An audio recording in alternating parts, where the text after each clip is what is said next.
My sci-fi book is called Children of Gravity, and it's available on Amazon now. Sorry about those with nooks and reader type things, and like those who like reading hardcover books, softcover books. Someday I'll get back into that. But screw that book for now, because I'm reading from my second book. This is a thriller called Fallen into Milk. And I'm just going to jump right into it. There's some characters that won't make any sense, and situations and settings. To give you the basics, there's a woman that's trapped in Florida with some rough characters. And that's really all you need to know for this. So let's get right into it. That shitty feeling of being in a store and having no money was dragging at her body. She felt helpless letting Daria put clothes on her back. It was embarrassing.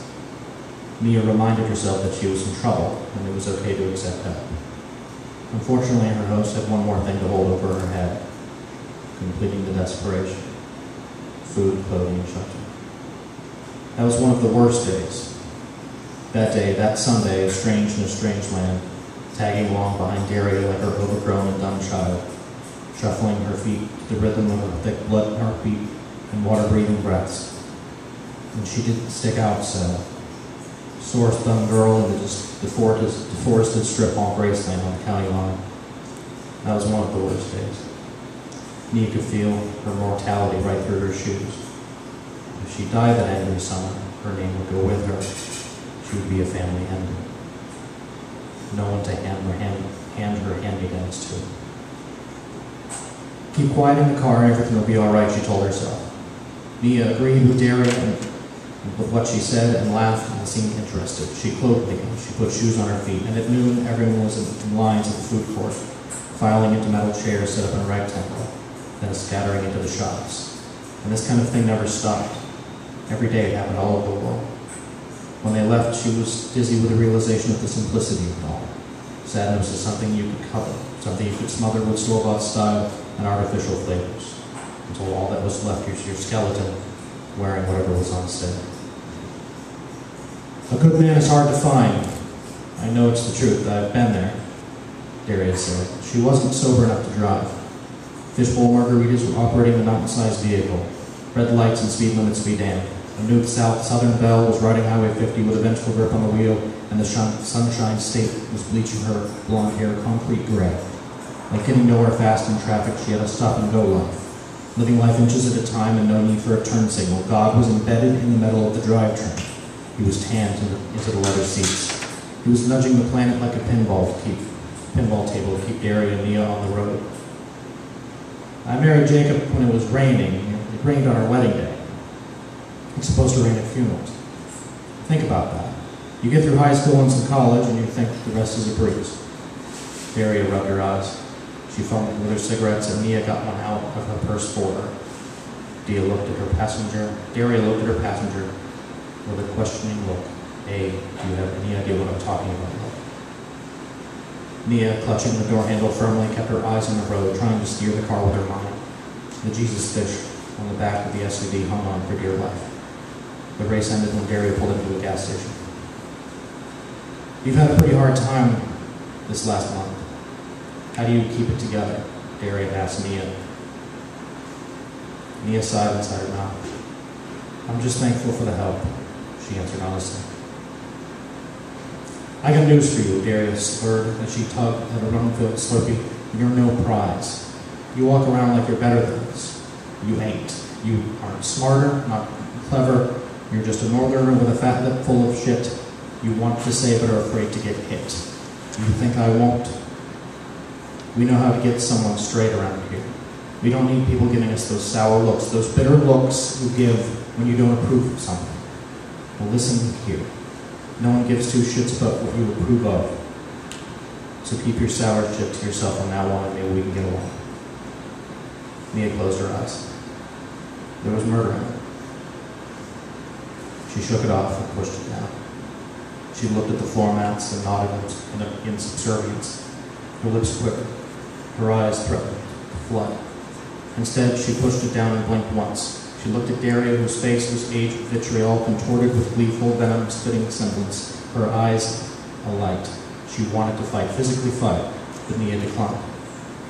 Mia nodded a bitter lip. You're right, I've been ungrateful. Daria threw the SUV into gear and tore off down the road with a new fury.